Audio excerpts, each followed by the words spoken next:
La vidéo qui suit est une production de la Fondation Latine-Arte, en association avec le MEM, Centre des Mémoires montréalaises, et le Centre international de documentation et d'information haïtienne, caribéenne et afro-canadienne.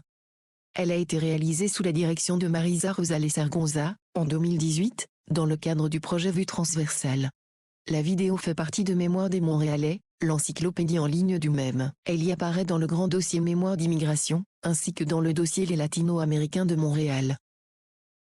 Il s'agit d'une rencontre de Maria Ezcurra, une artiste multidisciplinaire montréalaise, d'origine argentine.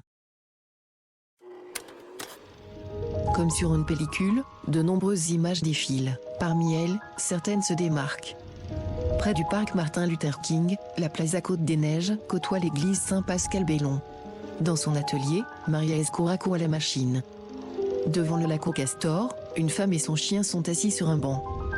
La caserne de la place Diouville se dresse sous un ciel parfaitement bleu.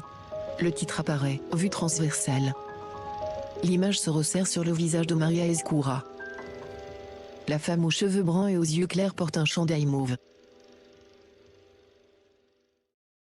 Dans l'atelier de l'artiste, des oiseaux en laine et en tissu reposent sur le couvercle d'un panier en osier. Mon nom est Maria Ezcurra. Je suis une artiste visuelle. Je suis née en Argentine et j'ai grandi à Mexico City. Je vis à Montréal depuis 2010. Je suis venue faire mon doctorat en éducation des arts à l'Université Concordia. Je suis venue avec mon conjoint et mes 2 enfants.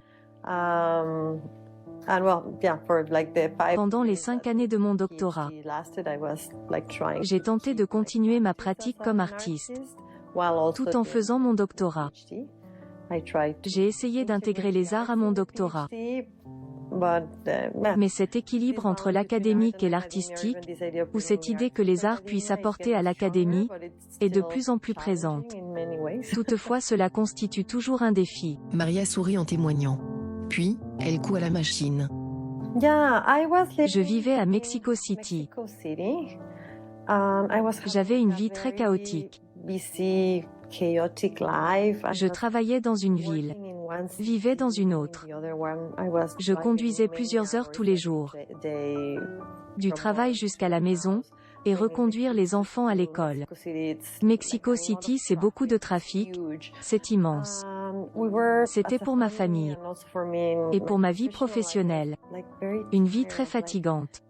Être dans l'auto, dans le trafic, et au même moment, j'enseignais dans une université. Et j'ai un MFA. Mais ils ont soudainement changé les règles, en commençant à demander à tous les professeurs d'université de détenir un doctorat. Alors tout à coup l'idée de faire le doctorat est devenue intéressante. J'ai cru que ce serait une bonne opportunité à prendre pour aller ailleurs. Et Montréal semblait être l'endroit, car ma mère faisait de la recherche. Elle travaillait à l'université de Mexico City, en littérature anglaise. Elle étudiait beaucoup la littérature canadienne, les auteurs féminines dont Margaret Atwood. Alors d'une façon, j'ai connu le Canada à travers elle, à travers son travail, et j'avais plusieurs amis. Alors quand on s'est mis à regarder les options, Montréal semblait un endroit formidable. C'était quand même un grand risque parce que j'ai choisi la ville avant de venir ici une seule fois. Mais aussi il y avait des choses que je pouvais voir. Des gens me disaient que c'était une belle ville, pour sa vie culturelle, qui est incroyable. La qualité de vie est incroyable. Cela s'est avéré un bon choix pour moi, comme artiste. Et il y a de très bonnes universités. Alors le côté académique c'était un point fort. Mais aussi ça semblait être une bonne ville pour venir avec la famille, et élever des enfants. Le nombre de Québécois, de Montréalais, de personnes nées et élevées au Québec, qui parlent l'espagnol, ou toute autre langue. J'adore ça. Je sens que les gens, au Québec, ont un grand intérêt et respect, et une passion pour les autres cultures. À Montréal, je le sens beaucoup. Les gens aiment apprendre la langue du pays où ils vont voyager, par exemple. Des voitures roulent à l'intersection des rues Crescent et Sainte-Catherine. Le quartier que je préfère, c'est le centre-ville. Je trouve le centre d'une ville très important. C'est comme le cœur de la ville. Le centre-ville, c'est le premier quartier que j'ai découvert. Le premier jour que nous sommes arrivés ici, c'est au centre-ville que nous sommes allés. Toutes mes expériences les plus importantes, l'université Concordia, où j'ai étudié, l'université McGill où je travaille présentement, le musée des Beaux-Arts, et plusieurs autres musées et galeries, se trouvent au centre-ville. Alors on peut dire qu'ici on retrouve un concentré de la vie culturelle, académique et sociale de Montréal. Et d'une façon, j'ai un sentiment d'appartenance à ce quartier, car je travaille à un bloc de la montagne.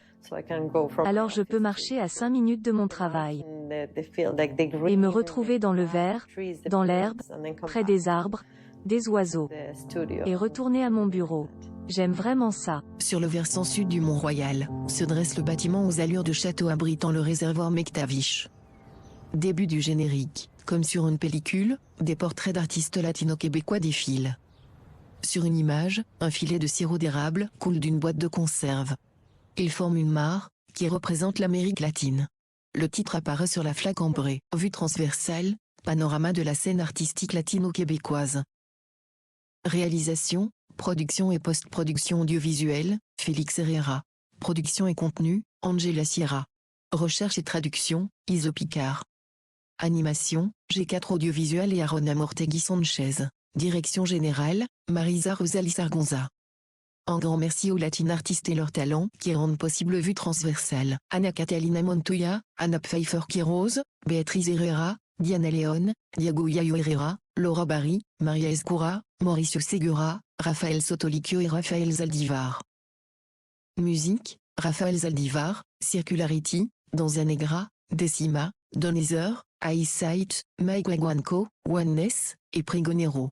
Merci au Centre culturel Notre-Dame de Grâce et à la Bibliothèque Bani, aux éditions Boréal, au Grand Ballet canadien, à Cajoairie, à la Maison de la Culture de Villeray-Saint-Michel Parc Extension, à la salle de diffusion de Parc Extension, à l'Université McGill et au Théâtre aux Écuries. Vue transversale est une production de la Fondation Latinarte, en association avec le même et Syndicat. Vue transversale est possible grâce à l'aide financière de la Ville de Montréal et du Conseil des Arts et des Lettres du Québec. Une audiodescription, élocution.